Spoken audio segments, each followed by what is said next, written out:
You didn't talk about the 143 laws, did you? No, nie daarby gekom nie, nee.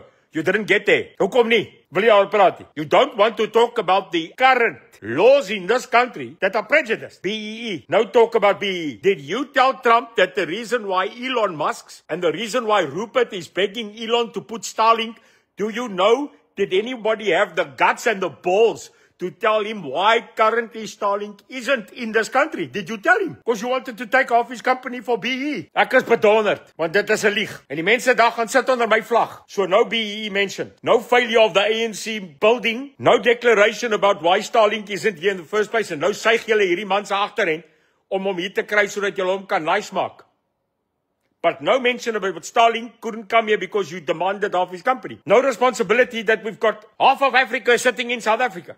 Nothing. But you beg. You beg for technology. You beg for drones, and you beg for Wi-Fi, and you beg for more security. But you don't say the reason why there is crime in this country. You don't tell Trump the reason why you're begging. You don't tell Trump the reason why we are in a absolute shit creek without a paddle.